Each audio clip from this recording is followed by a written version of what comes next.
Allez, j'espère que du coup vous avez pu faire connaissance. Euh, alors Elodie, ça va être ton tour. Euh, Elodie, j'ai eu la chance de la rencontrer au tout début de l'histoire de la commune. Elodie portait le projet Prisme. Et au-delà du projet et de son regard nouveau qu'elle apportait, j'ai tout de suite été marquée par son énergie, par ses yeux qui pétillent, par sa volonté farouche qu'elle avait de faire découvrir notre ville au travers des arts. Et voilà. Et donc, quand j'ai pensé à l'Odyssée, je dirais que je crois que c'est une des premières personnes, les premiers flashs que j'ai eus en me disant, tiens, c'est elle qu'il faudra que j'invite. Donc, je suis très heureuse de t'accueillir parmi nous ce soir. Et je crois que la première question que j'ai envie de te poser, c'est d'où vient cette énergie fabuleuse que tu as. Je crois que ça a commencé à Annecy. Oui, c'est ça. Je crois que j'ai toujours eu cette énergie en moi, donc je ne saurais pas te dire où et quand, mais en tout cas, non, c'est intrinsèquement à l'intérieur de moi. Donc effectivement, je viens d'Annecy. J'ai étudié toute ma scolarité quasiment tout le temps là-bas. Du coup, pour vous expliquer un peu d'où je viens, j'ai eu un premier déclic quand j'étais en troisième, cette phase de où est-ce qu'on va quand on arrive au lycée, dans quel secteur on va se projeter. Et en fait, pour une petite anecdote, j'ai été dans une galerie d'art alors que ma famille n'est pas du tout dans ce monde-là, avec ma grand-mère. Et donc, je passe la porte de cette petite galerie et je tombe nez à nez avec, on pourrait dire, une croûte, mais qui, moi, m'a vraiment beaucoup plu. Et en fait, c'est un artiste qui s'appelle Rustin et qui fait des espèces de personnages absolument abominables et qui travaille le lait. Et je ne sais pas pour quelle raison, cette laideur m'a attirée totalement. Et je me suis dit, c'est là où je veux aller, je veux faire quelque chose qui soit en lien avec la laideur ou la beauté, mais en tout cas, j'avais envie de, enfin, j'ai eu un déclic à ce moment-là. Et donc, la vie a plutôt bien fait les choses puisque c'était vraiment à la période où je devais justement choisir dans quel lycée aller. Et j'ai été prise dans un lycée à Annecy qui était en art plastique. J'avais aucune compétence particulière de dessinatrice ou autre, mais bref, du coup j'ai eu la chance d'y intégrer. Donc j'ai passé 4 ans là-bas parce que j'ai redoublé. Et là ça a été vraiment 4 ans de créativité, d'éclat total. Vraiment, j'étais complètement ancrée dans ma personnalité et là où je voulais aller. Et, euh, et pendant ces années de lycée, il y a eu une de mes profs, donc je faisais quasiment 12 heures d'art plastique par semaine, et une de mes profs m'a dit qu'est-ce que tu voudrais faire toi plus tard? Et j'ai répondu, je veux devenir commissaire d'exposition. Je ne sais pas trop d'où c'est venu parce que vraiment, j'avais aucune connaissance dans ce monde-là, mais j'avais très envie de travailler avec les artistes et d'être un peu le chef d'orchestre pour imaginer des expositions. Et au moment où je lui ai dit que je voulais être commissaire, elle a un peu souri et elle m'a dit, mais Elodie, il n'y a qu'une seule école en France qui est à Grenoble, qui s'appelle le Magasin. Et le magasin sélectionne que 15 personnes en Europe par année. Donc, si tu y arrives, franchement, bravo, mais c'était presque n'y va pas, quoi. Et en fait, à ce moment-là, je me suis dit, bon, elle a peut-être raison, j'ai peut-être aucune compétence là-dedans. Et donc, j'ai décidé de ne pas postuler. Et en fait, ça a créé en moi une espèce de frustration énorme au fur et à mesure des années. Et, euh, et donc de là, j'ai fini mon lycée. J'ai été prise dans une fac d'information communication parce que faire des études de beaux-arts, c'était là où je voulais aller, mais mes parents étaient un peu, comment je pourrais dire, assez flippés de cette image d'artiste un peu maudit dans son atelier un peu foireux. Donc je me suis dit, bon, ils ont peut-être raison, je vais prendre le chemin, on va dire, un peu plus classique et je vais faire de l'infocom. Donc, je suis Ouais, prise. Elodie, parce que tu me dis tes parents, ils avaient peut-être raison, mais tu le pensais vraiment ça? Bah, à ce moment-là, j'avais pas du tout confiance en moi. J'avais pas du tout. Je savais même pas ce que c'était d'être artiste. Qu'est-ce que ça voulait dire? Rentrer aux Beaux-Arts, c'était quand même assez pour moi prestigieux. Et j'avais vraiment pas confiance. Et surtout que, comment je pourrais dire, en termes de créativité, j'étais vraiment sur des médias. Je travaillais la vidéo beaucoup. Et même si je me suis approprié ma démarche, non, j'avais pas du tout. C'était vraiment une période où je savais pas du tout s'il fallait y aller. Et j'étais complètement. Enfin, je me suis pas du tout émancipée à cette période de ma vie avec mes parents. Donc, j'ai suivi bêtement le chemin qu'on m'avait dit, quoi. C'était un peu ça l'idée. Et donc, je postule à Lyon, en infocom à Lyon 2. Arrive le moment de la rentrée, donc j'ai déménagé, j'ai trouvé une coloc, on est 5, nouvelle vie, parce que je sors du cocon familial. Donc j'avais qu'une hâte, c'était de vivre ma vie et de voler de mes propres ailes. Et j'arrive le jour de la fac, de la rentrée, et on me dit, vous n'êtes pas inscrit sur les listes. Je suis désolée, mais vous pouvez pas apprendre, enfin vous pouvez pas venir dans cette fac. Donc moi, grosse descente, parce que j'ai quand même engendré pas mal de frais pour le déménagement. Je m'étais déjà projetée. Enfin, donc là, ça voulait dire retour au bercail et retour chez les parents. Donc à cette période, j'avais je sais pas, 19 ans, je crois. Ou je sais plus, bref. Et donc, j'appelle mon père en pleurant, en disant bah, c'est terminé, je peux pas étudier à Lyon. Et en 2-3 mouvements, mon père n'avait pas très envie que j'aille à Lyon, parce que famille modeste, et on était 3 enfants, et voilà, donc financièrement c'était pas très facile. Et donc en même pas 24 heures, mon père m'avait trouvé une école à Annecy, donc retour au bercail. Et cette école à Annecy s'est trouvée en fait bien plus intéressante que ce que je l'avais imaginé. Donc c'était une école donc c'est une IAE, qui avait une particularité, c'est la seule en France qui proposait un parcours transdisciplinaire et artistique, dans le sens où on va dire les formateurs étaient issus de l'art numérique. Et donc moi, c'était absolument génial parce que je pouvais continuer ma pratique artistique tout en étant dans une fac plus ou moins traditionnelle, avec des cours d'information communication. Donc j'ai fait ça pendant 3 ans, et j'ai continué ma démarche. On devait produire tout le temps des projets artistiques, et j'étais très très emballée. Ça m'a complètement confortée dans l'idée que je voulais aller dans ce monde-là. J'ai eu pas mal d'expériences professionnelles, enfin en tout cas des stages et tout ça. Et en deuxième année, j'ai une très bonne note, et à un de mes projets justement artistiques. Et un des jurys me dit, qu'est-ce que tu veux faire plus tard? Et je lui dis, je veux être commissaire d'exposition. Donc, je n'avais pas du tout oublié cette phase de ma vie. Et elle me dit, bah, ça tombe bien, moi, je fais partie du CNRS à Paris, notamment dans l'art numérique. Et si tu veux, je connais une commissaire d'expo à Paris. Si tu veux, je te mets en contact et tu y vas. Donc, j'envoie un mail complètement, vraiment spontané. J'explique un peu ma démarche, etc. Et cette personne, donc une certaine Margherita Balzerani, me dit, on se rencontre, viens à Paris. Donc moi, première fois où je pars toute seule dans un train, j'arrive à la capitale, j'ai 21 ans, enfin je suis complètement flippée de la vie. Et je rencontre cette femme qui apparaît hyper confiante, hyper sûre d'elle, enfin un parcours hyper intéressant. Elle faisait un doctorat, enfin une femme très cultivée. Et elle me dit, bah, c'est parti, je te prends en stage. Et en 2-3 mouvements, j'avais trouvé un petit appartement où on partageait un lit à 2, avec une nana que je connaissais quasiment pas parce que j'avais pas d'argent. Donc c'était vraiment la précarité la plus totale. Mais alors, ça a été une expérience assez folle. Donc là, j'ai été assistante de commissaire, j'ai rencontré pas mal d'acteurs dans le monde de l'art. Et la particularité, c'est que c'était une femme qui écrivait une thèse sur le lien entre l'art contemporain et les jeux vidéo. Moi, c'est pas du tout les jeux vidéo. Autant vous dire que j'ai joué à des jeux vidéo avec mes frères, mais alors franchement, c'était pas mon dada.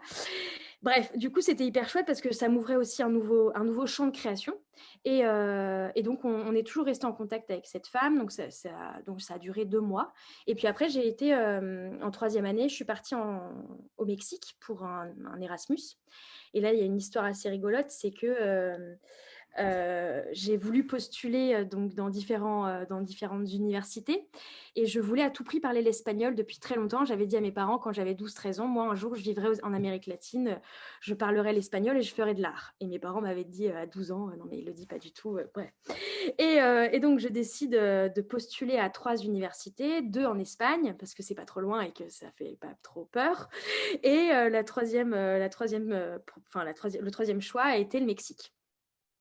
Évidemment, je ne suis pas prise au premier et deuxième choix et je suis prise au Mexique. Donc, j'annonce à mes parents peut-être quelques jours avant Noël que j'ai été sélectionnée juste pour aller au Mexique. Donc, en soi, il n'y avait pas trop d'autres options. Et on a mis quasiment, enfin, en tout cas, mes parents ont mis quasiment 1 an à se faire à l'idée parce que je partais l'année suivante. Et moi, j'avais un peu peur, mais je me suis mis à me débrouiller, à essayer de contacter via Facebook des gens qui habitaient là-bas, des inconnus, bref. Et en fait, grâce à ça, j'ai pu trouver des parachutes de confiance, parce que c'est vrai que quand on a 22 ans et qu'on prend l'avion et qu'on se retrouve à l'autre bout du monde sans l'avoir déjà fait et de ne pas parler du tout l'espagnol, c'était quand même un sacré challenge. Et bref, du coup, je l'ai fait. Je suis arrivée au Mexique. J'ai eu plein d'histoires rebondissantes, mais bon, bref, ça serait trop long à raconter. Et donc là, j'ai été en fac d'art avec une spécialité de commissariat d'exposition. Et donc, pendant 6 mois, j'ai appris 1000 choses. J'ai été en contact qu'avec des artistes mexicains. J'ai appris la culture de l'art mexicain. Enfin bref, c'était vraiment super génial en termes d'apprentissage aussi personnel. Et il y a eu au début quelque chose d'assez particulier, c'est que je me suis retrouvée un peu la seule blanche, entre guillemets, dans ce monde où c'était que des Mexicains. Donc vraiment, j'étais dans un pays totalement différent. Et j'ai eu beaucoup de mal à m'intégrer. Non pas que je ne suis pas sociable, au contraire, mais c'est que la langue, le fait d'être blanche, en fait, il y a eu un espèce de moment de barrière. Euh, et les filles ne voulaient pas me parler parce que je faisais un peu... elles étaient un peu jalouses de ma blancheur, parce que la blancheur là-bas, ça veut dire la richesse, alors que je n'étais pas du tout riche pour un sou. Et les garçons ne voulaient pas me parler parce qu'ils étaient trop... ils ne savaient pas trop. Bref, donc très particulier comme apprentissage. Et après, bah, j'ai eu au fur et à mesure des copains et des copines. Et alors là, ça a été la pure éclate totale, où on faisait des musées tous les jours. Enfin, c'était vraiment très intéressant et enrichissant. Et donc, j'ai monté 2 expositions là-bas en tant que commissaire, où j'avais choisi des artistes. Donc, c'était vraiment de la débrouillardise la plus totale. Et ces 2 expos ont été très intéressantes, mais un total fiasco, dans le sens où je ne savais pas comment organiser une exposition. Donc, c'est bien de choisir des artistes, mais c'est quand même plus complexe que ça. Donc, je me suis retrouvée dans des situations un peu particulières, dirons-nous. Et ça m'a beaucoup appris sur, en fait, être commissaire, il faut savoir organiser. Et c'est un métier assez complexe. Et donc, voilà. Après ça, après mes 6 mois, je suis rentrée en France et j'ai décidé de faire une année de césure. Donc après ma licence, au lieu de rentrer directement en master, j'ai fait une année de césure qui a été très compliquée à avoir d'ailleurs, parce que les enseignants de ma licence trouvaient ça pas forcément... Enfin, il fallait rentrer directement en master. Et moi, je me suis battue corps et âme pour leur expliquer que c'était un projet que j'avais et que je ne voulais pas faire un master si je ne savais pas encore dans quel domaine je voulais aller, même si le commissariat, c'était plus ou moins clair. Mais le commissariat, ça veut dire faire une thèse, carrément aller dans de la recherche et faire un master plus, etc. Donc, je voulais vraiment être sûre de mon choix. Donc, bref, j'ai bataillé. Je leur ai expliqué que j'avais trouvé un stage à Paris en agence événementielle, justement pour savoir au mieux organiser des événements. Et en plus que j'avais été sélectionnée. Bref, donc j'ai tellement tanné mon professeur que du coup, il en a eu tellement marre de moi qu'il s'est dit, allez, je lui donne un papier et elle y va. Donc j'ai réussi mon coup et donc j'ai fait 1 an de stage dans une énorme agence, enfin dans une agence événementielle, dirons-nous, dans le 15e. Et où là, c'était vraiment des événements très corporate, très pas du tout créatifs pour un sou. Donc, je travaillais pour Saint-Gobain, pour Coca-Cola, pour des conventions internes, enfin bref. Mais mine de rien, j'ai appris le monde de l'événementiel, tout le jargon aussi fantastique. Quand on découvre ce jargon, c'est vraiment très particulier. Bref, et donc j'ai fait ça pendant 1 an. Et après cette année-là, ils m'ont proposé un CDI. Et pile à ce moment, j'ai été prise à la Sorbonne en direction de projet culturel en master. Et j'ai préféré leur dire non pour continuer mes études. Et donc, j'ai fait une première année de master. Et pendant cette année de master, on nous a demandé de faire un stage. Et moi, le Saint Graal, c'était le Palais de Tokyo parce que Margherita, la commissaire, avait travaillé au Palais de Tokyo. On a été amenés à faire différents projets là-bas. C'était vraiment un lieu qui, pour moi, m'appelait. Vraiment, c'était très instinctif, mais c'était le lieu où je voulais aller. Et je pense qu'à cette période, j'étais assez déterminée et j'ai envoyé un mail à contact@palaisdetokyo.com. Autant vous dire ils devaient recevoir un sacré paquet. Et le hasard a fait que on m'a répondu et qu'on m'a proposé une rencontre avec une personne du service événementiel du Palais de Tokyo. Sauf que moi, je voulais être au service culturel et pas événementiel. Mais vu que j'avais fait un stage en événement, il m'avait dit on est en plein boom. Donc, juste pour resituer, le Palais de Tokyo venait de réouvrir et le président du Palais de Tokyo avait lancé un pari fou, en tout cas à cette époque-là, c'était d'ouvrir les espaces à la privatisation pour des marques. Donc ça portait, on va dire, ça posait beaucoup de problèmes éthiques en tant que musée et en tant que centre d'art contemporain.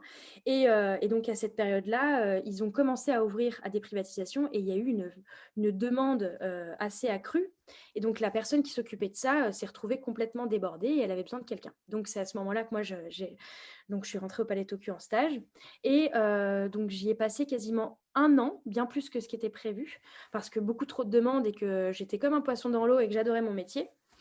Et un autre échec qui s'est passé, c'est que un CDI s'est ouvert à mon poste et que je n'ai pas été prise alors que je pensais avoir ce poste-là.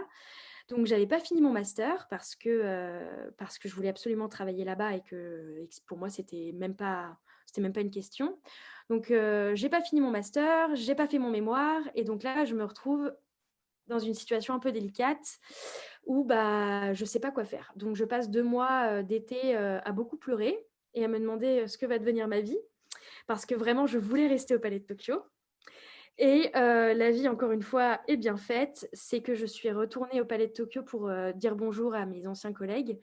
Et j'avais chapeauté un projet un projet quand je bossais là-bas, qui était une nouvelle concession au Palais de Tokyo. Donc, qui dit nouvelle concession dit en fait une société privée qui s'intègre dans le Palais de Tokyo et qui permet en fait de subvenir aux besoins financiers de la structure.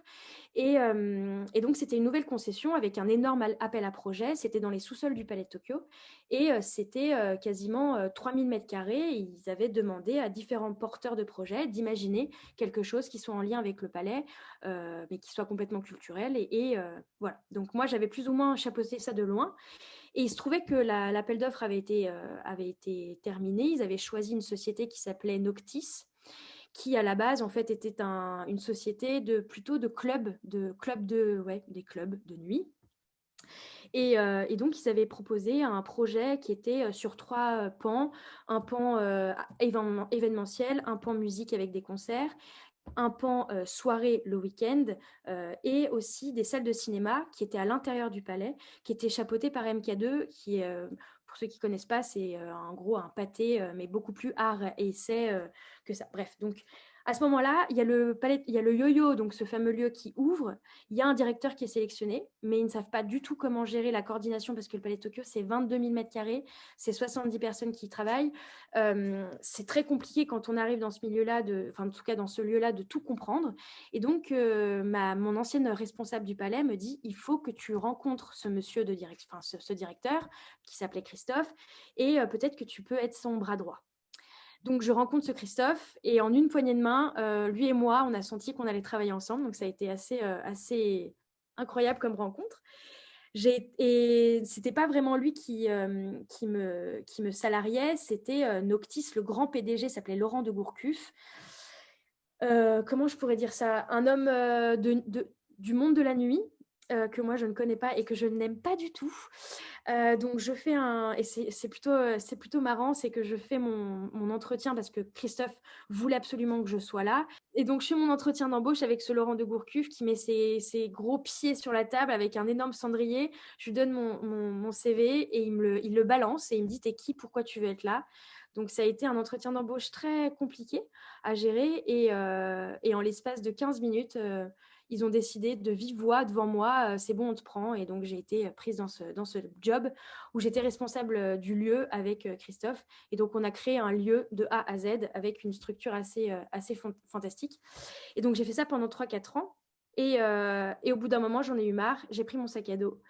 Je suis partie en Australie parce que le monde de la nuit et le monde parisien me gonflaient. J'ai pris mon sac à dos, je suis partie. Et alors là, ça a été 6 mois de dépression la plus totale où je me retrouve dans un pays que je ne connais pas, où il faut que je parle anglais, chose que je déteste. Je ne sais pas pourquoi j'ai fait ce choix. Bref. Mais d'expérience difficile en expérience difficile, vient la lumière à un moment donné. Et je retourne en France après 6 mois de galère. Et alors là, ça a été le bouillonnement total d'idées. Il fallait que j'aille très très bas dans ma dépression pour remonter très très haut et avoir plein d'idées. Et c'est à ce moment-là que j'ai décidé de monter 3 projets qui sont, je vais en citer 2 parce que sinon ça va être trop long. Mais le premier, donc, c'est le fameux Prisme. C'était des balades, l'idée était des balades dans Lyon, accompagnées d'artistes, tous issus de pratiques différentes. Et l'idée, en fait, c'était prisme, ça veut bien dire ce que ça veut dire, c'est de regarder par le prisme et par le regard d'un artiste et le regard singulier qui porte à un territoire. Et l'idée, c'est de déambuler dans la ville pour justement observer différemment par son art. Et au-delà de la balade, c'était aussi de comprendre tout le processus de création, de comment il crée et surtout d'être initié à sa pratique. Donc photographe, écrivain, comédien, peu importe. Donc j'ai fait ça pendant 1 an et demi et j'ai oublié une étape importante, c'est que quand je suis arrivée en France, j'ai eu cette idée-là. Et avoir une idée d'entreprendre, c'est bien, mais d'être accompagnée, c'est mieux. Et en fait, il se trouve que Bérangère et Marion, qui sont ici présentes, sont des amies qui ont aussi monté une structure. Et quand je leur ai parlé de Prism, elles m'ont dit, va dans cet incubateur donc, qui s'appelle Manufactory, qui est lié par l'Université de Lyon. Et quand elles m'ont dit d'y aller, j'ai postulé, j'ai été prise. Et en fait, ça a complètement guidé toute la suite logique de ma vie aujourd'hui. C'est que j'ai été accompagnée pendant presque 3 ans avec Prisme. Et en parallèle, j'ai eu 2 idées, donc Prisme et Nuit Noire, à l'espace d'un intervalle de quasiment une semaine.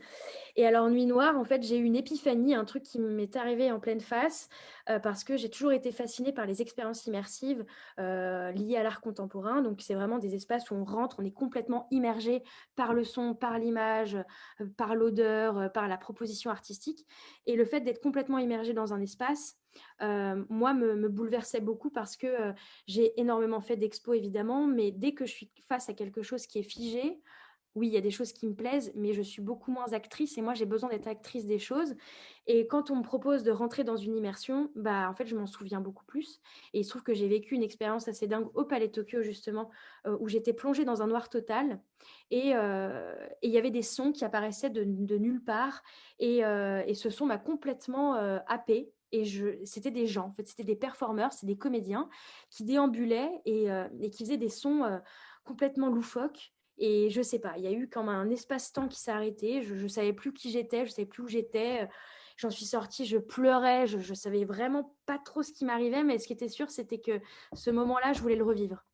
Et à ce moment-là, j'ai rencontré donc Jérémy Nicolas, qui est mon associé aujourd'hui, qui est le neveu de Christophe qui m'a fait confiance au yo-yo, le hasard aussi de la vie. D'accord. Et j'ai rencontré Jérémy qui lui vient du monde de la musique et je lui ai dit un jour, mais en fait, ça ne te dirait pas qu'on organise des concerts dans le noir et où la programmation est complètement secrète et le public peut découvrir juste par l'oreille la programmation musicale. Il m'a suivi en l'espace de 24 heures, il m'avait dit OK, en 24 heures, il avait trouvé des groupes. Enfin bref, tout s'est enchaîné hyper vite.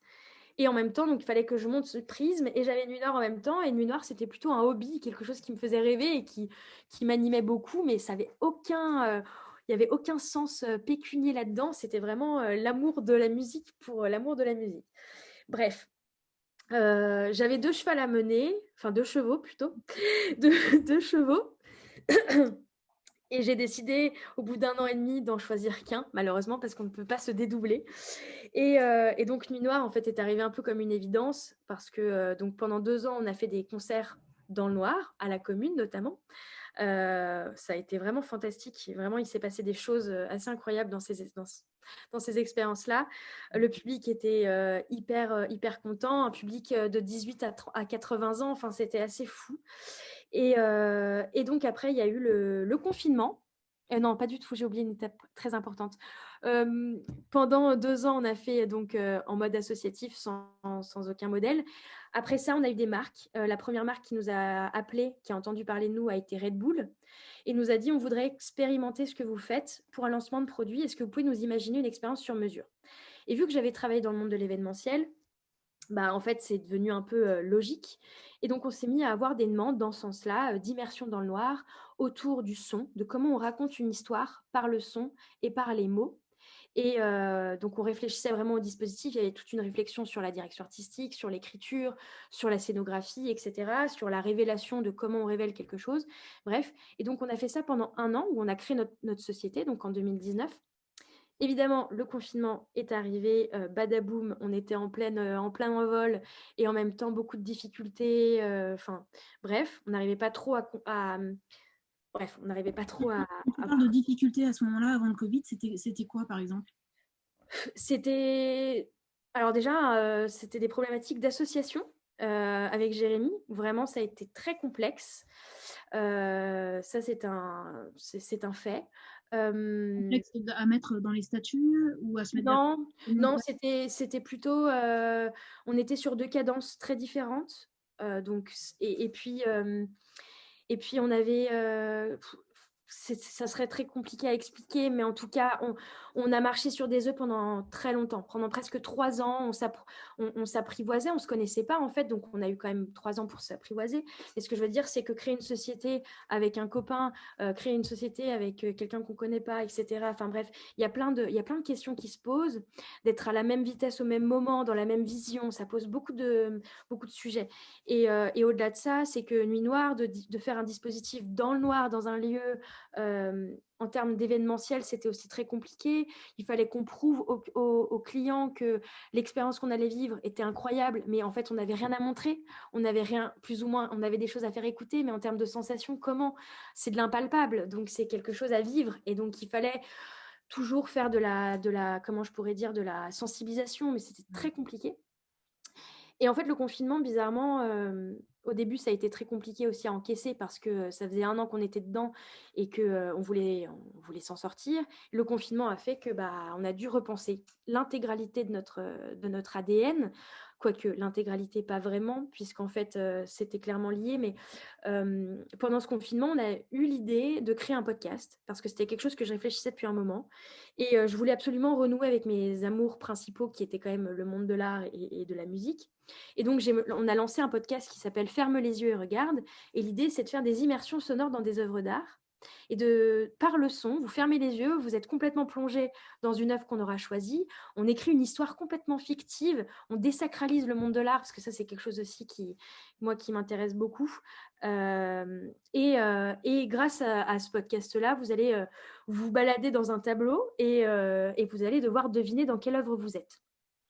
Et ce podcast nous a permis en fait, de comprendre exactement ce qu'on voulait, c'est-à-dire de créer en fait du son immersif, créer des contenus de son immersif, et pour un nouveau segment, parce qu'avant on était sur des grands comptes et sur des marques, et là on s'est dit tiens, si ce podcast pouvait intéresser des musées, ça pourrait être intéressant.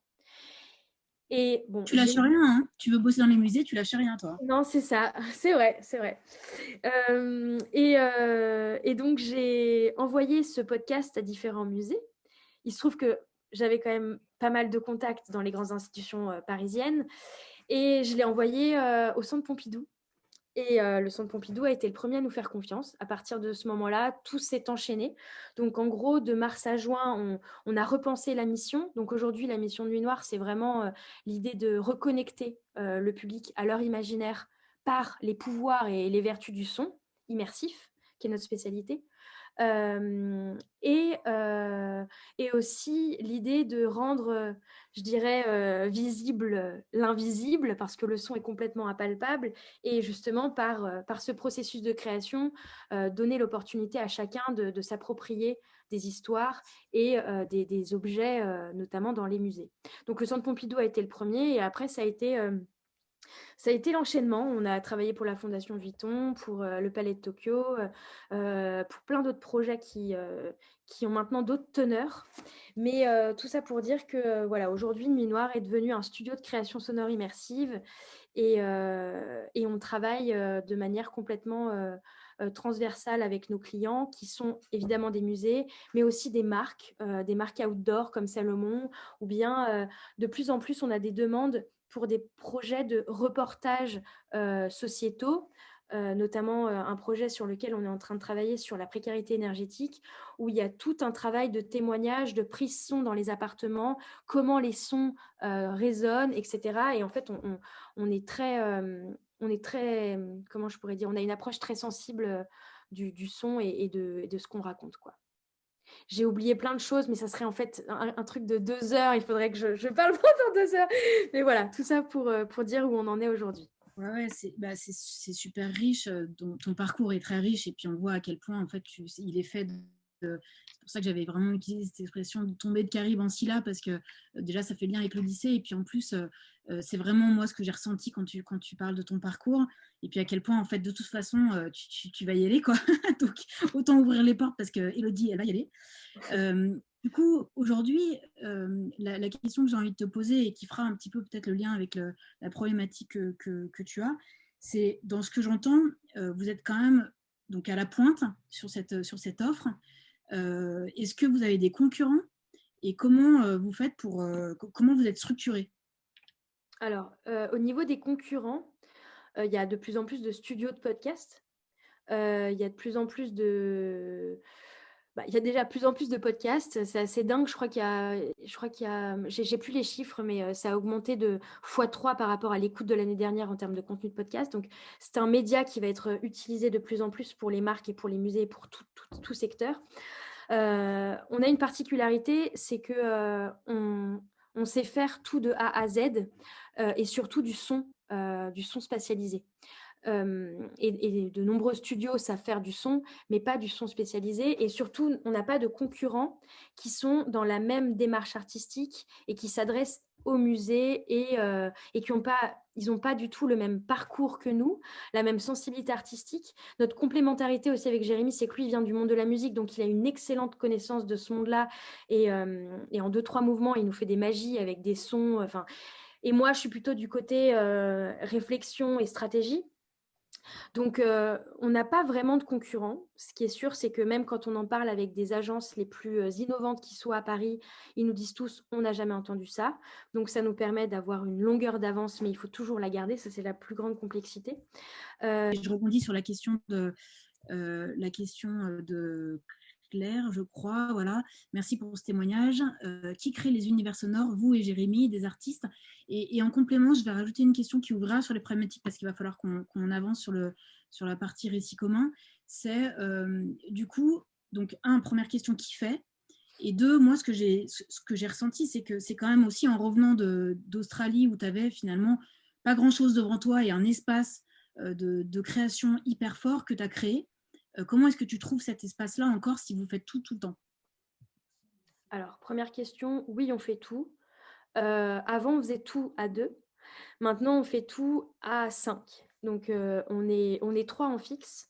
Maëlle qui s'occupe de la communication, Jérémy et moi on s'occupe de la direction artistique principalement. Et maintenant, on fait faire avec des ingénieurs du son qu'on a formés au son binaural, et à la captation aussi ambisonique. Bon, c'est des termes techniques, mais donc maintenant, on fait faire, mais on chapote. Et on ne peut plus du tout tout produire. Et là, en fait, on est sur un entre-deux. C'est qu'on continue à produire des choses entre nous, parce qu'il y a des entreprises qui n'ont pas, enfin des musées ou quoi que ce soit, qui n'ont pas forcément de budget, mais on a envie de travailler avec eux parce qu'on a envie de se faire des références. Et donc, du coup, on se permet de faire des productions encore ensemble, mais au fur et à mesure, on est en train de déléguer ça à des personnes qu'on a formées. Je suis désolée, tu m'as posé 3 questions, du coup, j'arrive pas du tout à organiser, comment tu trouves une espèce de créativité? Comment, pardon? En fait, vous faites aussi appel à des freelances, pas mal aujourd'hui, je crois, Élodie. On est obligé, ouais. Ok. Je vous invite du coup maintenant, donc on va vous réunir dans des petites salles pour 5 minutes. Donc l'idée, c'est de ressortir avec un mot ou 2 mots, si vous n'arrivez pas à vous mettre d'accord sur un, c'est ok, qui permettent de résumer ce que vous avez pu entendre, ressentir du récit d'Élodie. Et puis, le deuxième point, c'est quelle serait la question que vous auriez envie de lui poser ou la réflexion que vous aimeriez partager, mais plutôt sous forme de question, à Élodie pour permettre de faire le pas de côté, de penser un peu plus large pour 2021 et les années qui arrivent et ce que vous avez envie de partager. Voilà. J'ai laissé vraiment Élodie parce que c'était très riche. Ça va réduire un petit peu le temps du récit commun, mais voilà, j'espère que c'est OK pour vous. Donc, je vous propose chacun des groupes à son tour de des mots et puis la question.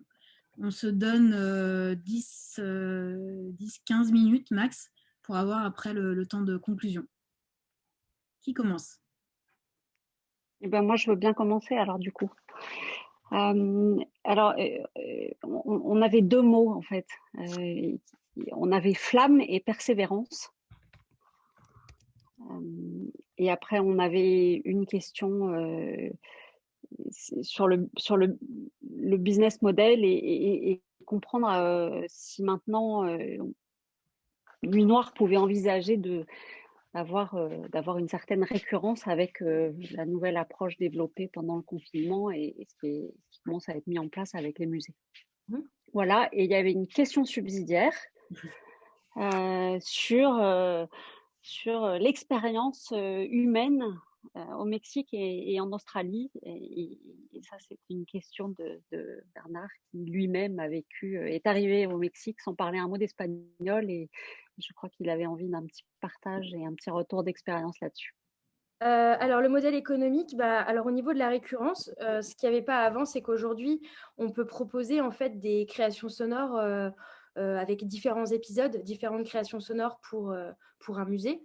Donc, typiquement, aujourd'hui, on travaille avec le Centre Pompidou autour de l'architecture. Ils peuvent très bien nous demander d'autres créations sonores sur d'autres thématiques, sur des expositions, sur des mises en lumière sur des artistes. Il n'y a aucune limite. Et là, en l'occurrence, on est en négociation avec le Muséum d'histoire naturelle qui ont, eux, envie de créer entre 6 à 20 épisodes de podcast. Donc, en fait, en termes de contenu et de récurrence, ça va aller bien plus loin qu'un one-shot dans une expérience dans le noir où c'est un lancement de produit et la marque, après, ne reviendra pas puisqu'ils l'auront déjà fait. Même si d'une expérience à une autre, c'est très différent. Mais en tout cas, en termes de récurrence, notre modèle est beaucoup plus viable qu'avant, ça, c'est sûr. Et même en termes de business model, on est beaucoup plus, beaucoup plus rentable qu'avant parce qu'il y a beaucoup moins de charges que d'organiser un événement avec du matériel technique, une salle et tutti quanti. Donc là, clairement, on est sur un modèle qui me paraît bien plus pérenne qu'avant. Et puis la prise de risque au concert aussi, grosse prise de risque qui est moins là. Pardon, Bernard. Je voulais savoir combien de podcasts il vous faut par mois ou par an pour équilibrer. Alors, c'est pas le nombre de podcasts parce que c'est souvent des forfaits, mais on est sur à peu près 3-4 créations par mois pour être bon. Sachant qu'on est sur une année 2 de création. Donc, on n'attend pas un prévisionnel énormissime. On préfère y aller étape après étape. Une chose aussi importante, c'est qu'on fait tout de manière organique depuis le départ. On n'a fait aucun prêt, on n'a rien. Tout ce qu'on gagne, on le réinvestit. Et ça depuis 4 ans. Et depuis qu'on a créé la société, c'est dans la même mouvance. Donc, on veut vraiment y aller étape après étape. On est ambitieux, mais on veut y aller. On veut vraiment aller de pas petit pas. Oula, c'était pas très français. C'est déjà très confortant qu'il y ait une réponse en nombre. Très bien. Que ça soit pas ils font faire pas mal. Non, quand même. Ça prouve quand même que ouais, c'est solide. Ok. Parce que Bernard est papa d'un artiste. Très bien. Il souffre, mais il est heureux en même temps, les deux, je crois. Absolument. Alors, je vous propose qu'on passe à un autre groupe. Et si on a le temps, on reviendra sur l'expérience personnelle plus du Mexique et de l'Australie. Est-ce que ça vous va? Très bien. Parfait. Super. Alors, autre groupe. Bon, bah, j'y vais, Marie. Donc, on avait plein de mots, mais évidemment, plein de mots. Après, ce qui est resté, c'est persévérance instinctive. Après, bon, voilà, spontané, mission, détermination, créative, obstinée, c'était tous les mots qui nous ont passé par la tête. Voilà, et après, on a aussi plein de questions.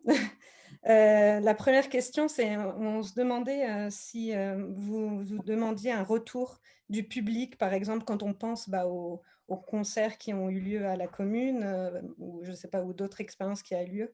Voilà, un retour, en fait, sur les personnes qui ont vécu, en fait, ces expériences. Et ensuite, une autre question intéressante, c'est de quoi est-ce que tu as besoin aujourd'hui, en fait, Élodie?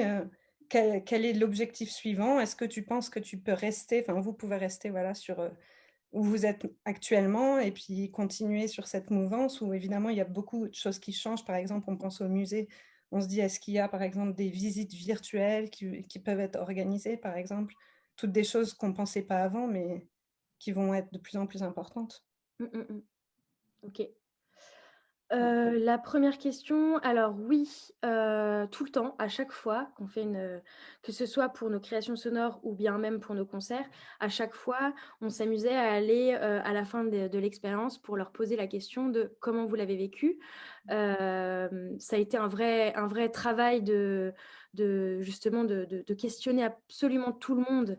Bon, évidemment, on n'a pas pu tout le monde, mais en tout cas, à chaque fois, on voulait vraiment prendre leur retour et sans aucune prétention ou autre, vraiment, il y a eu quasiment que des retours extrêmement positifs, des personnes qui ont pleuré, des personnes qui nous ont envoyé des messages après coup en nous disant vraiment merci. Donc vraiment, je pense que ces expériences-là ont marqué et c'était un peu notre objectif. Et pour les créations sonores, pareil, à chaque fois qu'on fait une création pour un client, on a à cœur de comprendre ce qui a marché, ce qui n'a pas marché pour aller encore plus loin et pour toujours s'améliorer. Donc sur ça, oui. Et la deuxième question, c'était… L'étape suivante. L'étape suivante. Alors l'étape suivante, ça va être la structuration et le développement de Nuit Noire parce qu'on est deux à développer sur le plan commercial, on va dire plutôt un et demi parce que Jérémy, lui, vraiment s'occupe de la production, de chapeauter les équipes, et moi, je m'occupe vraiment de toute la partie développement. Et je me rends bien compte que ça devient de plus en plus difficile. On sait exactement combien de personnes on doit contacter par semaine, et on a des objectifs très concrets.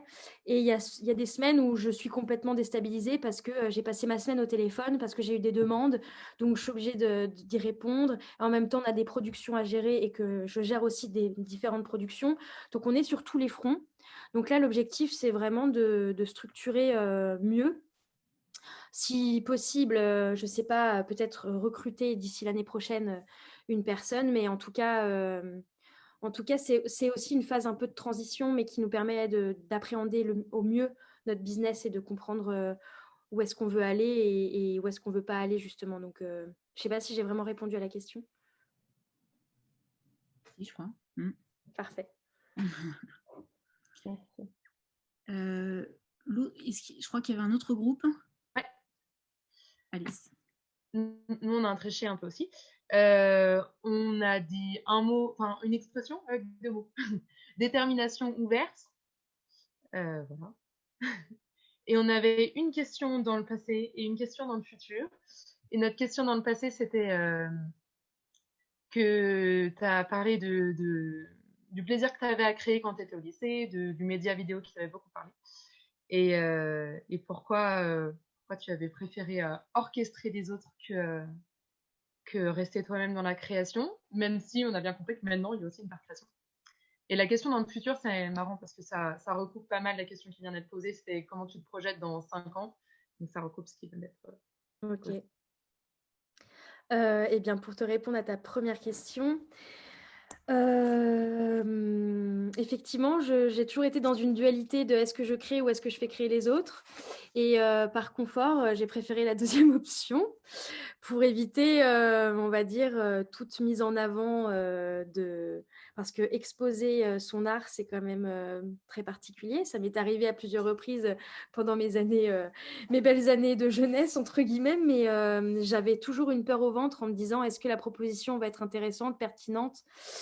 Et l'ayant fait, j'étais tellement dans une posture de vulnérabilité, de fragilité que j'ai préféré laisser tomber et plutôt être dans la phase de chef d'orchestre et ça m'apporte aussi énormément parce que je suis en phase avec des artistes et quand je discute avec des artistes, on est complètement en phase parce que je dois avoir une part aussi artistique entre guillemets en moi, donc ça aide aussi la relation que j'ai avec les artistes et donc voilà. Mais peut-être qu'un jour je reviendrai à la création. Ça fait déjà un moment que je me dis qu'il faudrait que j'y retourne, mais d'une certaine manière, je le fais. Pas totalement moi toute seule, mais en tout cas, je le fais. En tout cas, les podcasts, en l'occurrence, qu'on a lancés, ça a été à mon initiative. J'écris, je mets en voix certaines choses, donc je m'amuse aussi beaucoup. Et pour répondre à ta deuxième question, qui était le futur, du coup, j'y ai plus ou moins répondu. En tout cas, dans 5 ans, Nuit Noire existera et je l'espère très, très fort. Et j'espère qu'on sera une petite équipe, pas très grande. Moi, je vois vraiment une petite équipe très solide, très agile. Et voilà.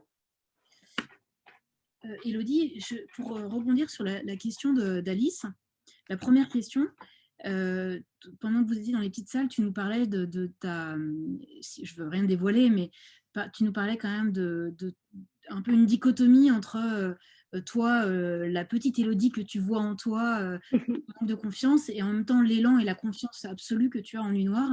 Est-ce que tu peux le partager peut-être en 2 mots avec la grande salle? Eh bien, ce que je disais à Marie, c'est que effectivement, je pense que toute personne a double personnalité, un ange et un démon de manière complètement bref. Et il se trouve que oui, je dirais qu'il y a une partie, l'Élodie dans mon cadre de vie personnel se sent nulle, petite et n'a aucune confiance en elle. Et quand je suis sur mes projets professionnels, là, pour le coup, je suis un bulldozer et j'ai peur de rien. Donc, il faut que je gère émotionnellement cette dualité constante et c'est très dur à gérer émotionnellement, je dirais. Et ce qui est plutôt pratique, c'est que mon associé est, lui, pour le coup, très constant. Je ne sais pas si c'est parce que c'est un homme ou pas, mais en tout cas, ce qui est sûr, c'est que on se complète plutôt là-dedans. Donc, voilà. Et est-ce que tu travailles un peu sur tes ressources personnelles, justement, pour arriver pour cheminer vers ça, vers un peu plus de stabilité, pour que ça soit facile, quoi? De plus en plus, c'est très compliqué, ne serait-ce que de se retrouver en sortant du travail. En fait, je ne sais pas quoi faire de mes soirées, par exemple, parce que je ne sais pas. Et on me pose souvent la question, mais tu fais quoi? Alors oui, je regarde beaucoup de films, j'écoute beaucoup de podcasts, mais je n'ai pas de hobby particulier, je ne fais pas de couture. Enfin bref, du coup, c'est comme si j'arrivais pas à activer la deuxième mélodie de toute puissance. Donc ça, c'est un vrai travail que je fais depuis un certain temps, mais j'arrive pas du tout encore à trouver les clés, quoi. Ok, peut-être en allant chercher dans ton art, alors. Peut-être. Est-ce que tu veux prendre 2 minutes pour répondre à la question de Bernard avant qu'on conclue ce récit sur, alors, quelle était exactement la question pour qu'Élodie puisse y répondre en 2 minutes? Désolée, je suis un peu bavarde. La question, c'était ton expérience au Mexique, d'avoir un petit retour sur tes rencontres et d'être arrivé au Mexique et même en Australie sans trop parler les langues, si on a bien compris. Et quelles expériences humaines tu ressors de ça? Alors, c'est comme si il y avait un blanc et un noir. Donc, le Mexique, c'était le blanc, c'était la lumière, c'était l'épanouissement total et l'Australie a été plutôt très sombre. Et disons que le Mexique, ça en termes de personnes, de personnalités rencontrées, ça a été des personnes très, très modestes, très humbles, qui m'ont énormément appris plein de choses sur qui j'étais et comment je voyais les choses. Et même en termes artistiques, il y avait à cette époque-là, donc on était en 2011, et moi j'avais toute une on va dire, une connaissance de l'art numérique. Et quand je suis arrivée là-bas, je leur ai dit que je voulais monter une exposition sur l'art numérique. Et à cette époque-là, eux, ils avaient plutôt des connaissances, sans vouloir du tout dénigrer leur art, au contraire, mais très culture de la sculpture, de la peinture, des arts très traditionnels. Et moi, je suis arrivée avec mes gros sabots en leur disant, mais en France, on fait de l'art numérique, on fait des trucs avec des ordinateurs et du digital et il se passe des trucs. Donc, montons une exposition. Et ils m'ont regardé avec des yeux tous en bille en me disant, mais c'est quoi cette blanche qui vient nous raconter ces trucs de... Bref. Et ils m'ont fait confiance et ils ont accepté de faire une exposition là-dessus. Et en fait, je crois que ça m'a énormément appris l'humilité et vraiment des qualités humaines. Enfin, les personnes que j'ai rencontrées ont été vraiment fantastiques. Et j'ai appris très, très vite l'espagnol. Très difficile au départ parce que j'avais des cours d'art contemporain en espagnol avec un accent mexicain. Et autant vous dire que ce n'est pas l'espagnol qu'on vous a. Rien à voir. Donc ça, c'était compliqué. Et alors, je suis allée en Australie avec un accent aussi à couper au couteau et qu'on apprend l'anglais en parlant l'australien. Autant vous dire que pareil, c'est compliqué. Donc l'Australie, j'ai eu que des mauvaises expériences que je n'ai pas forcément envie de raconter. Donc disons que ça a été plus... je suis allée au bout du monde pour me recentrer sur moi-même, tout simplement. Super. Alors Élodie, il y a deux questions. Première question, c'est est-ce que tes podcasts, on peut les écouter? Oui. Alors, ça s'appelle alors déjà, si vous voulez, le site, c'est nuitnoire.com tout au pluriel, et il y a un onglet podcast, ou sinon, vous tapez ferme les yeux et regarde. C'est disponible sur toutes les plateformes de streaming, Deezer, Spotify, Apple Podcast, Google Podcast, voilà. Et n'oubliez pas de vous munir de vos écouteurs pour vraiment être en immersion. Ouais. Je mets le lien en commentaire. Et de vous mettre dans le noir aussi, c'est mieux. Oui, fermez les yeux, c'est toujours mieux en effet. Autre fermez question. les yeux ou dans le noir. Ouais. Oui. Autre question de la part de Manuela. Élodie, connaissez-vous l'appel à projet patrimoine et numérique de la région Auvergne-Rhône-Alpes? Eh bien non. Alors allez creuser. Manuela, est-ce qu'il y a un lien que vous pourriez mettre éventuellement dans les commentaires, ou sinon je vous transférerai le mail d'Élodie? Ouais, je peux pas parce que je suis sur mon téléphone portable, je sais pas faire. D'accord, mais j'irai voir projet patrimoine numérique. Ok. Vous allez sur le site, vous faites appel à projet patrimoine numérique Auvergne-Rhône-Alpes sur Google. Je pense que ça sortira. Très bien, c'est parfait. J'irai voir. Voilà. Alice qui dit merveilleux récit qui montre qu'en persévérant, en écoutant son instinct, on arrive à de grandes choses. Voilà. Alors Trafalgar, la maison Trafalgar qui dit terriblement fier de toi, you rock. Alors il nous reste 3 minutes pour conclure. Élodie, je te passe la main. En 2 minutes pour me laisser 1 minute.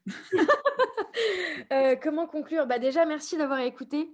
C'est un exercice qui est toujours très difficile à faire quand on ne connaît pas les personnes, mais c'est un exercice que j'aime bien quand même. C'est toujours bien de faire un espèce de miroir sur qui on est et qu'est-ce qu'on a fait. Et effectivement, tous vos petits mots de mots, moi, me plaisent beaucoup et je suis très contente de refléter ce que vous avez dit. Et effectivement, la dernière chose, c'est que quand on a quelque chose dans le ventre et qui est complètement là, avec beaucoup de sincérité et d'authenticité, on peut vraiment faire tout ce qu'on veut. Donc, et ça, j'ai vraiment envie de le dire, surtout à des étudiants. Et j'aimerais le dire à moi quand j'étais au lycée et quand on m'a dit « tu ne peux pas le faire ». J'aurais aimé entendre quelqu'un qui me dise « mais en fait, tu peux tout faire tant que tu en as vraiment envie ». Et donc voilà, je crois que je clôturerai ce moment avec cette phrase. C'est super beau, Élodie, et puis ça résonne avec ce que disait Elisabeth du premier récit, qui disait qu'en fait, au travers de Chica, elle se parlait à elle, à la petite fille qu'elle avait gardée en elle. Et finalement, pour moi, ça fait vraiment écho à ça, et comment vraiment essayer d'aller se connecter le plus possible à son projet personnel, à son talent unique, à son rêve. Et finalement, avec un peu de persévérance, c'est sûr, hein, et pas mal d'échecs, parce que Élodie nous a passé le fait qu'elle était devenue pompiste pendant 4 mois quand même. Hein. C'est ça, Élodie? Je n'ai pas entendu ce que tu as Elle dit. était pompiste pendant 4 mois à Annecy. 2 mois. 2 mois. Ouais. On voit bien, voilà. Et moi, encore merci, Élodie, parce que ton parcours est extraordinaire, comme tous les parcours qu'on va recevoir. Et c'est ça vraiment profondément que je veux faire avec l'Odyssée et avec les récits, c'est montrer toutes ces diversités, toutes ces singularités, toutes ces facettes en fait qui font qu'on est unique et qui font que du coup par notre côté unique, on arrive à contribuer de manière unique au monde. Et ça, c'est super intéressant. Ce qui est aussi hyper intéressant, c'est que toi, ta volonté, c'est de le faire de manière organique. Vous travaillez aujourd'hui pas mal avec des freelances. On verra que dans un mois, par exemple, avec Maison de Trafalgar, elles ont qui est vraiment aussi autour d'un talent unique assez incroyable, qui est plutôt l'écriture et les mots. Comment elles, peut-être qu'elles ont un rapport aux ressources humaines différent, mais à chaque fois, ça s'explique et quand c'est vraiment incarné et que ça vient du plus profond, je crois que c'est vrai et du coup, ça marche. En tout cas, je vous le souhaite. Et Élodie, vraiment, je te souhaite que Nuit Noire fonctionne et il y aura peut-être encore pas mal de rebonds, j'imagine. Probable. J'espère qu'un jour ou l'autre, on pourra voir et découvrir ton formidable art et ton talent artistique. Très bien. Merci beaucoup en tout cas. C'était vraiment très chouette. Marie aussi pour avoir organisé tout ça. Je pense que ça nous fait tous beaucoup de bien en ce moment. Merci. Et puis, même au-delà. Je vous mets un petit challenge à tous, hein, c'est de revenir avec 1 ou 2 amis la fois prochaine, donc dans 15 jours. Alors, dans 15 jours, on va recevoir Stéphane Couchou. Ce sera vraiment très intéressant parce que Stéphane, il est donc directeur associé du cabinet Fidal. C'est lui qui accompagne énormément d'entreprises ou d'associations qui travaillent sur leur statut et leur modèle économique pour déployer leurs entreprises, tout en gardant vraiment de manière viscérale la notion d'impact sociétal. Il est vraiment à la pointe aujourd'hui sur tout ce qui se fait, notamment autour de la loi Pacte. C'est lui qui a créé avec une entreprise il y a 15 jours le premier fonds de pérennité. Donc il est vraiment à la pointe et ce sera très intéressant d'aborder ces différentes notions d'entreprise à impact, de société de mission, de fonds de pérennité, de fonds de dotation. Je crois que pour accompagner les projets ou pour nous réfléchir dans notre quotidien à comment développer des entreprises qui sont à la fois viables économiquement et en même temps qui intègrent le plus possible la notion d'impact, et lui, il est à la pointe et je vous invite vraiment à découvrir cet homme de cœur qui viendra partager ça. C'est quelqu'un que je mets très souvent en contact avec des projets passionnants. Et voilà, donc ça c'est dans 15 jours et dans un mois, Maison de Trafalgar.